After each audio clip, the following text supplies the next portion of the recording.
নমস্কার বন্ধুরা, মুনিয়ার রন্ধনশৈলী চ্যানেলে আপনাদের সবাইকে স্বাগত। আশা করি আপনারা সবাই খুব ভালো আছেন। কালিয়া বললে যারা কেবলমাত্র মাছ বা মাংসের কথা ভাবেন তারা চেখে দেখুন আজকে নিরামিষ এই ফুলকপির কালিয়া। কোনো নিরামিষ পদ যে এত ভালো হতে পারে সেটা আপনারা যতক্ষণ না তৈরি করবেন ততক্ষণ কিন্তু নিজেরা বুঝতে পারবেন না। আর এই ফুলকপি কালিয়ার বিশেষত্ব হলো যে এর জন্য কোনো বিশেষ মশলার প্রয়োজন পড়বে না। রোজকার যে মশলাগুলো আমরা রান্নায় ব্যবহার করি সেগুলো দিয়ে এই কালিয়াটা হয়ে যাবে।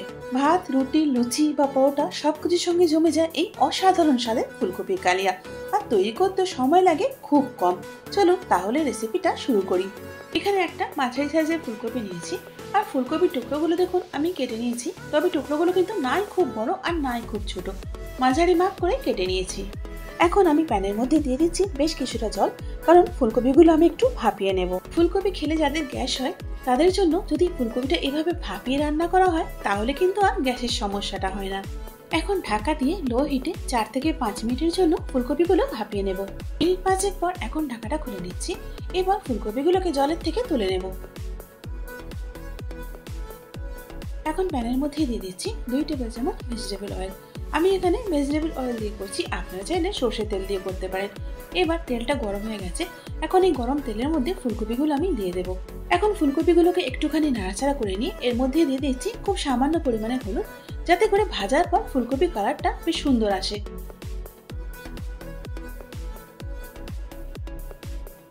লো টু মিডিয়াম হিটে ফুলকপিগুলোকে আমি ভেজে নিয়েছি মিনিট 3-4-এর জন্য। আর দেখুন ফুলকপিগুলো ভাজা হয়ে গিয়ে এগুলোর মধ্যে কত সুন্দর একটা কালার এসে গেছে। এখন এগুলোকে আমি প্যান থেকে তুলে নিচ্ছি। এখন প্যানের মধ্যে দিয়ে দিচ্ছি 4 টেবিল চামচ ভেজিটেবল অয়েল। তেলটা গরম হয়ে যাওয়ার পর ফোড়নের জন্য এখানে দিয়ে দিচ্ছি 1/2 চা চামচ জিরে, একটা তেজপাতা ও 1/4 চা চামচ হিং। এখন এই ফোড়নটাকে তেলের মধ্যে একটুখানি নেড়ে নিচ্ছি। ফোড়নটা সুগন্ধ বেরোলে এখন দিয়ে দিচ্ছি একটা আলু, যেটাকে আমি একটু মাঝারি মাপ করে কেটে নিয়েছি। এখন এই আলুটাকে মিডিয়াম হিটে 3 থেকে 4 মিনিটের জন্য একটু ভেজে নেব। এখন এর মধ্যে দিয়ে দিচ্ছি 1.5 টেবিল চামচ আদা বাটা, 1.5 টেবিল চামচ কাঁচা লঙ্কা বাটা। আমি কাঁচা লঙ্কা দিয়ে করছি, আপনারা চাইলে গুঁড়ো লঙ্কাও দিতে পারেন। এবার এখানে দিয়ে দিচ্ছি 1/2 চা চামচ জিরে, 1 টেবিল চামচ ধনের গুঁড়ো। ধনের গুঁড়োর পর এখানে এখন দিয়ে দিচ্ছি 1.5 টেবিল চামচ কাশ্মীরি মির্চ পাউডার, 1 চা চামচ হলুদ গুঁড়ো। মশলাগুলো যাতে পুড়ে না যায় সেই জন্য দিয়ে দিচ্ছি 1 টেবিল চামচ জল। এবার মশলাগুলোকে আলুর সঙ্গে খুব ভালো করে লো টু মিডিয়াম হিটে কষিয়ে নেব। দেখুন বন্ধুরা, এখানে মশলাটা খুব ভালো করে কষানো হয়ে গিয়ে মশলা থেকে তেলটাও সেপারেট হয়ে গেছে। এবার এর মধ্যে আমি দিয়ে দিচ্ছি একটা বড় সাইজের টমেটোর পেস্ট। টমেটোর পেস্টটা দেওয়ার পর এখন এখানে দিয়ে দিচ্ছি 1/4 কাপ ফেটানো দই। দইটা দিয়ে সাথে সাথে কিন্তু এটাকে নাড়াতে হবে, তা না হলে দইটা ফেটে যাবে, অর্থাৎ ছানা কেটে যাবে। এখন টমেটো এবং দইয়ের কাঁচা গন্ধ চলে যাওয়া অবধি আলু এবং বাকি মশলার সঙ্গে ভালো করে কষিয়ে নেব। সমস্ত মশলা খুব ভালো করে কষিয়ে নেওয়া হয়ে গেছে আর দেখুন মশলার থেকে তেলটা পুরোপুরি সেপারেট হয়ে গেছে। এখন এর মধ্যে আমি দিয়ে দিচ্ছি গ্রেট করে নেওয়া খোয়া 1/4 কাপ। বন্ধুরা, এই খোয়াই কিন্তু তরকারির স্বাদটাকে একদম আলাদা করে দেবে। সাধারণ তরকারিকেই করে দেবে অসাধারণ। আপনারা এই খোয়াটা কিন্তু অবশ্যই দেবেন, আর তফাৎটা আপনারা নিজেরাই বুঝতে পারবেন। যেহেতু টমেটো এবং দই দুটোই ব্যবহার করেছি সেই জন্য টকটাকে ব্যালেন্স করতে আমি দিয়ে দিচ্ছি 1 চা চামচ চিনি। আর এর সাথে মশলাটাকে আমি আরো 1 থেকে 1.5 মিনিটের জন্য কষিয়ে নেব। যে কোনো নিরামিষ দিনের জন্য বন্ধুরা এই ফুলকপির কালিয়া কিন্তু একেবারে আদর্শ। আপনারা অন্তত একবার হলেও এভাবে ট্রাই করে দেখবেন, আশা করি নিরাশ হবেন না। এখন মশলার মধ্যে দিয়ে দিচ্ছি ভেজে রাখা ফুলকপিগুলো। Now time to mix mix mix. ফুলকপিটা আলু এবং মশলার সঙ্গে ভালো করে মেশানোর পর এখন সেদ্ধ করার জন্য আমি এখানে দিয়ে দিচ্ছি 2/3 কাপ জল। গ্রেভিটা আপনারা আপনাদের পছন্দ অনুযায়ী অ্যাডজাস্ট করে নেবেন। আমি এখানে মাখা মাখা রাখছি তাই জলটা একটু কম দিলাম। এবার দিয়ে দিচ্ছি স্বাদ অনুযায়ী নুন। নুনটা দেওয়ার পর ফুলকপি এবং আলুটা আবারও একবার নেড়ে চেড়ে দিচ্ছি। এখন ঢাকা দিয়ে লো হিটে আলু এবং ফুলকপিটাকে 80% পর্যন্ত সেদ্ধ করে নেব।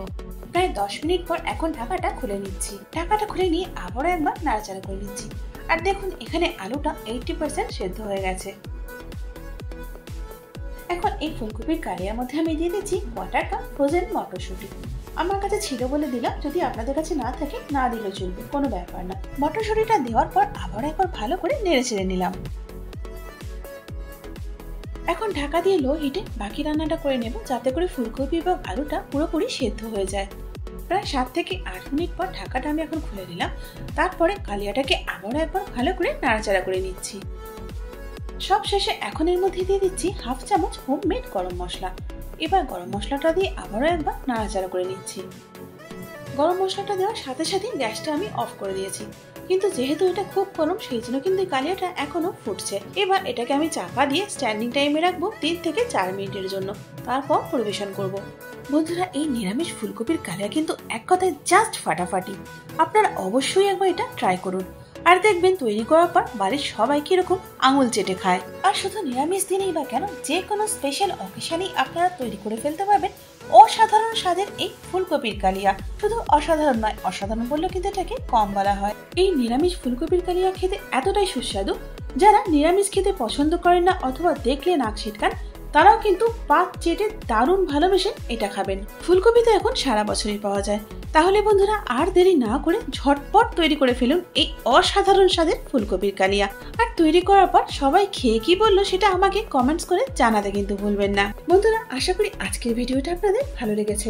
যদি ভালো লেগে থাকে তাহলে একটা লাইক করে দিন, আর তারই সাথে বন্ধু বান্ধব এবং পরিজনের মধ্যেও শেয়ার করে দিন। আর এরকমই সহজ এবং ঘরোয়া রান্নার রেসিপির জন্য আমার চ্যানেলটাকে সাবস্ক্রাইব করে আমার পাশে থাকুন। তার সাথে বেল আইকনটা প্রেস করে দিন, যাতে করে আমার পরবর্তী ভিডিও আপডেটটা সবার আগে আপনি পেয়ে যান। এতক্ষণ সঙ্গে থাকার জন্য অনেক ধন্যবাদ।